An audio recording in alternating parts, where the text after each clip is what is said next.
Buenas, mi nombre es Ricardo Andrés Ojeda Ibarra. Actualmente estudio Administración de Empresa en la Universidad Nacional de Colombia, sede Palmira. El día de hoy les haré una pequeña exposición eh, respecto a los siguientes temas. La descentralización y política social en Colombia y también sobre el acuerdo de paz entre el gobierno colombiano y las FARC. Y por último terminaremos hablando sobre los eh, aportes significantes del señor economista Salomón Kalmanovich en su libro Nueva Historia Económica de Colombia. Bueno, en el artículo llamado La descentralización y política social en Colombia, pues aquí este artículo pues lo que hace un análisis de los procesos de la relación entre la descentralización y la política social en Colombia durante las últimas décadas.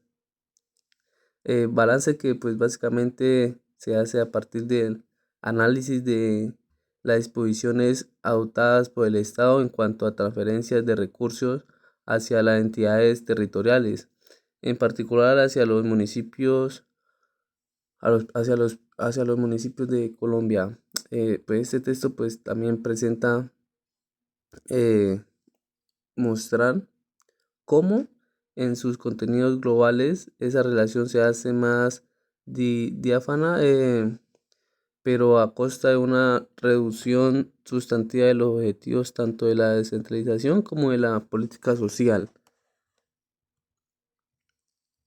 De manera paulatina, las normativas que acompaña y reglamenta el proceso de descentralización ha hecho evidente la internacionalidad de las políticas públicas de establecer una relación cada vez más estrecha entre dichos procesos y la ejecución de las diversas acciones de las políticas sociales definidas como prioritarias en los sucesivos programas de gobierno. Lo que resulta paradójico es que tal relaciones pues no se establecen como cabría esperar. En la legislación, relativamente las dimensiones administrativas o políticas de la descentralización, sino en la normativa referida en relaciones fiscales, intergubernamentales y en particular en las transferencias. Bueno, las transferencias a los gobiernos locales en Colombia, en la ley 60 de 12 de agosto de 1993, por la cual se dictan normas orgánicas sobre la distribución de componentes de conformidad con los artículos 151 y 288 de la Constitución Política, y se distribuyen recursos según los artículos 356 y 357 de la Constitución. Y se editan otras disposiciones. Se constituye en hechos normativos fundamentales que clarifica la condición de los propósitos que alumbran el Estado colombiano.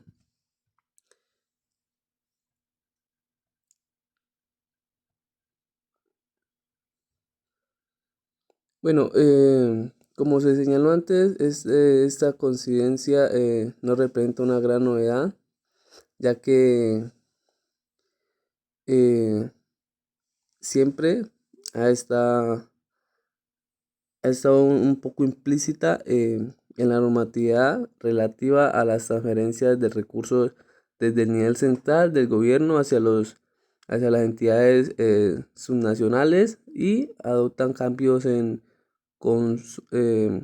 consonancia con el proceso de descentralización territorial que se viene o que se ha venido adelantando. A partir del año 1968, los municipios cuentan con una transferencia automática no dependiente de las fuerzas políticas por parte de la nación, que modificó una situación previa en la cual eh, primaba las transferencias discrecionales, lo cual impide que sigan recibiendo recursos adicionales bajo esta utilidad, esta nueva modalidad. En el año 1986, mediante la Ley 12 se estableció un incremento significativo y gradual de las transferencias que pasarían del 25% de impuesto al valor agregado, o sea, el IVA, recaudo por la nación, a representar el 50% de dicho recaudo en el año de 1952. Los propósitos del esquema de transferencia establecido en la Ley 12 de 1986 eran elevar la capacidad fiscal de todos los municipios del país, en articular a aquellos con población inferior a 10.000 habitantes, a 100.000, y la ley planteó un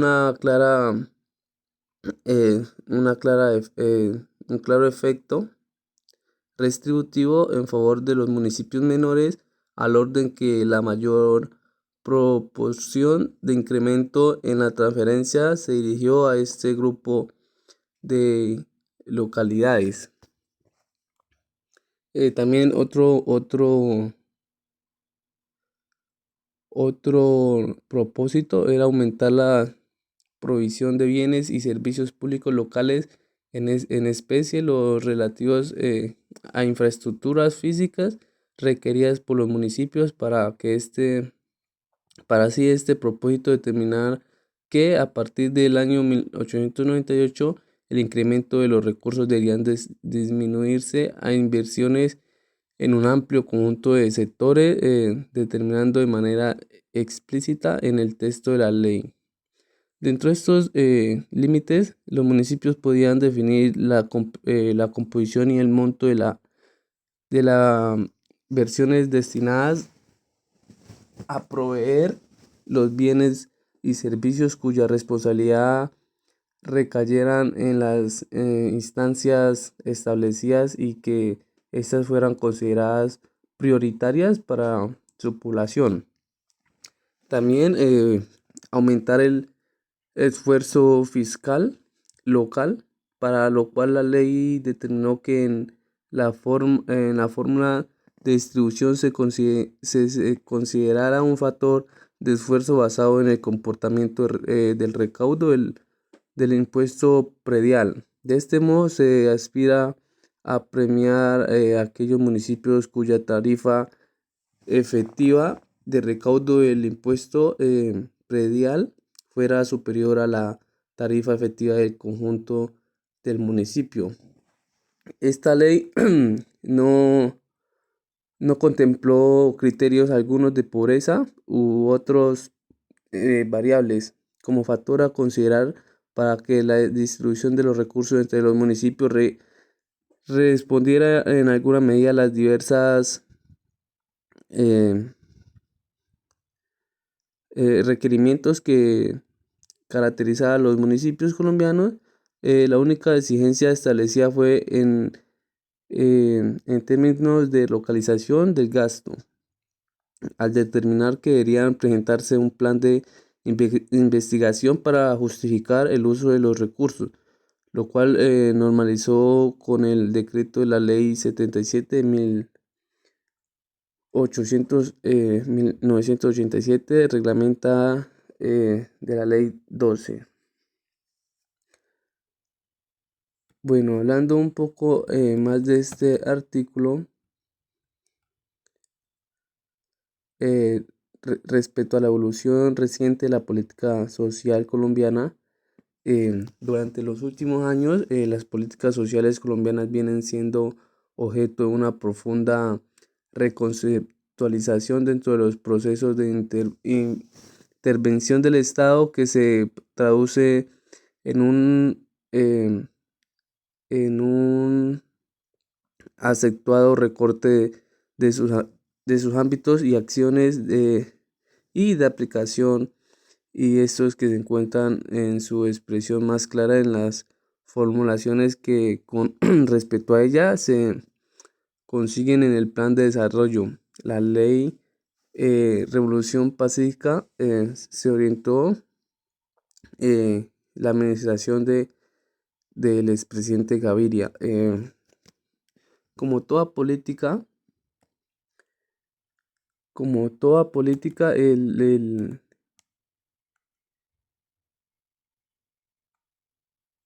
las políticas sociales en el resultado de las aceptaciones de la exigencia de un problema como social relevante, el cual el Estado adopta la decisión de enfrentar medidas, el diseño de estrategia y la asignación de recursos para superación. Este artículo también habla sobre la descentralización y pues y las políticas sociales. Se hace la pregunta que si es una unión viable. Es, la- es, es la incógnita. La ley 60 en consecuencia no es más que la expresión constitucional de las políticas sociales restringidas, sectoriadas y focalizadas. Esta ley, a partir de la definición de la estructura de recursos destinados por la Constitución a las áreas prioritarias de intervención social, eh, se convierten de hecho en un instrumento de gran forma eh, para fortalecer en la definición de competencia y sobre todo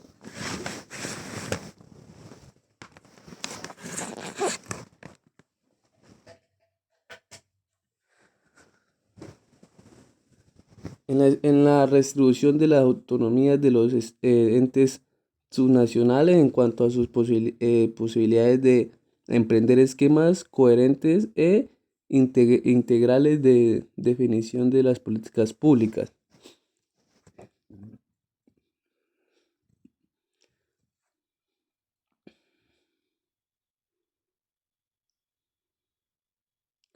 Bueno, entonces ya para culminar este artículo un poco a este nivel, pues entonces las llamadas políticas económicas y políticas sociales se encontrarían estrechamente interrelacionadas y su tratamiento independiente parecería completamente estéril, apareciendo más conveniente el concepto de políticas públicas para el análisis de las relaciones entre el Estado y la sociedad. Bueno, pasaremos hablar sobre el acuerdo de paz en el gobierno colombiano y la FARC. Esas negociaciones de paz entre el Estado colombiano y las Fuerzas Armadas Revolucionarias de Colombia, eh, también llamadas Ejército del Pueblo, también, eh, también conocido como proceso de paz en Colombia, fueron las conversaciones que se llevaron a cabo en el gobierno de Colombia en representación del Estado y las guerrillas de las FARC para poner el fin al conflicto armado interno en Colombia iniciado en 1960. Estos diálogos que tuvieron lugar en Oslo y La Habana desembocaron en la firma de acuerdo final para la terminación del conflicto y la construcción de una paz estable y duradera en Bogotá el 24 de noviembre del 2016 en el gobierno de Santos. En el primer acuerdo de paz se firmó en Cartagena el 26 de septiembre del 2016. eh,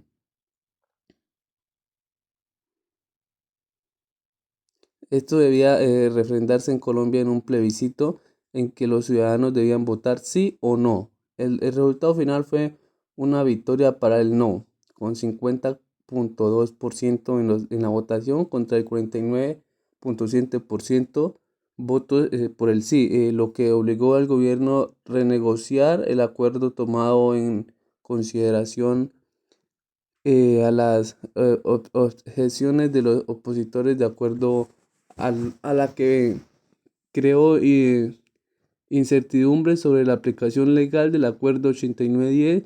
Tras un periodo de negociación con los promotores del no, el gobierno y las FARC acordaron un nuevo texto para acuerdo de paz, en el cual se firmó el 24 de noviembre en el Teatro Colón en Bogotá. Este nuevo acuerdo fue ratificado por el senador de Colombia y la Cámara de Representantes el 29 y el 30 de noviembre en busca de la paz con responsabilidad social. Eh, Hablando un poco más de este artículo, el conflicto en Colombia, aunque hunde sus raíces en los años 30, con motivo de las luchas campesinas dentro de un país sin reformas agrarias, eh,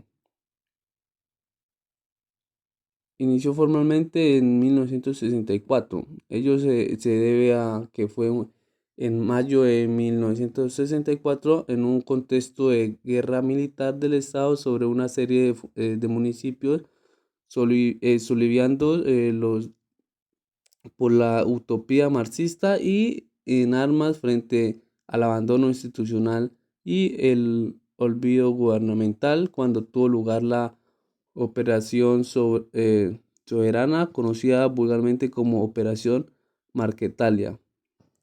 En uno de estos municipios,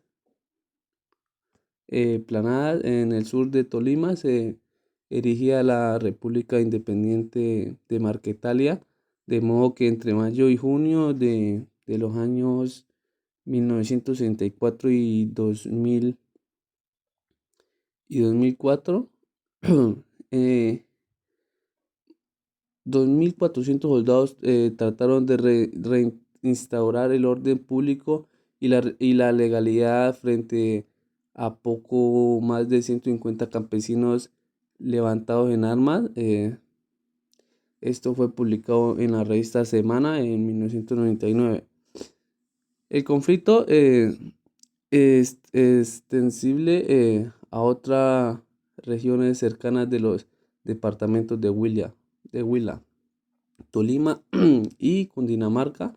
Esto llevó consigo un despliegue militar de más de 15.000 hombres, así como, la puesta en marcha de todo un cerco militar, del cual cerca de 350 supervivientes, autodenominados como Comando Sur. Así fueron autodenominados estos personajes. En una segunda cumbre de 1966 se basarán en lo ocurrido 2 años antes, para rebautizarse a sí mismos como las FARC. Esto fue publicado Pizarro en 2011. Bueno, y ya para finalizar, hablaremos un poco sobre este grandioso economista egresado, que fue el profesor de la Universidad Nacional C de Bogotá. Actualmente este economista se encuentra ejerciendo eh, el puesto de decano de Ciencia Económica Administrativa en la Universidad Jorge Tadeo Lozano. Es presidente de la Asociación Colombiana de Historia Económica y fue recibido como miembro correspondiente de la Academia de Ciencias Económicas. Su vital intelecto y académica evidenció un interés por explicar el proceso de desarrollo capitalista en Colombia a partir de las herramientas que brindan la economía. Kalmanovich propone un análisis histórico que hace un uso de métodos cuantitativos. Además, es reconocido en el medio periodístico, pues ha llevado varias columnas en los periódicos más importantes del país, como lo es El Tiempo y pues El Espectador. Sus artículos han aparecido en las revistas ideológicas y sociales del comercio exterior, como en México. eh, Críticas de la economía política también en México, la economía colombiana, cuadernos de economía y revistas del Banco de la República, revistas de economía institucional, ensayos y error, sociología y de Travail en Francia, International Journal of School in Politics. Fue columnista del Espectador entre 1989 y 1993, retornando en el 2006 al presente. Respecto pues a su experiencia académica, comenzó en la Universidad Nacional en 1970. Fue allí donde alcanzó a ser distinguido como profesor titular en 1982, como reconocimiento como maestro universitario en 1987. Fue decano, como ya les había contado, de la Facultad de Ciencias Económicas entre 1990 y 1993. También se desenvolvió como profesor de la Cátedra Económica de la Universidad de Colombia, de los Andes y de Colombia en 1973 y 1975. Y todo allí, de nuevo un curso entre 2001 y 2002, mientras duró en el cargo de codirector. Mantuvo una cátedra en la Universidad Nacional de Colombia, incluyendo del 2005 al 2006.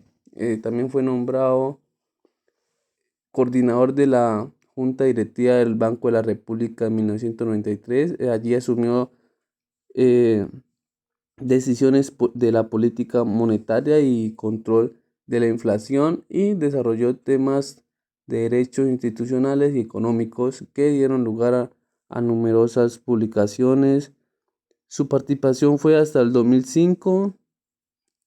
En cuanto a su profesión, se inició en el DANE como investigador entre 1971 y 1987 en economía política. Bueno, esto ya es un análisis respecto a los temas propuestos al inicio. Muchas gracias por su atención, espero y tengan un excelente día. No olviden darle like y suscribirse al canal. Bye bye.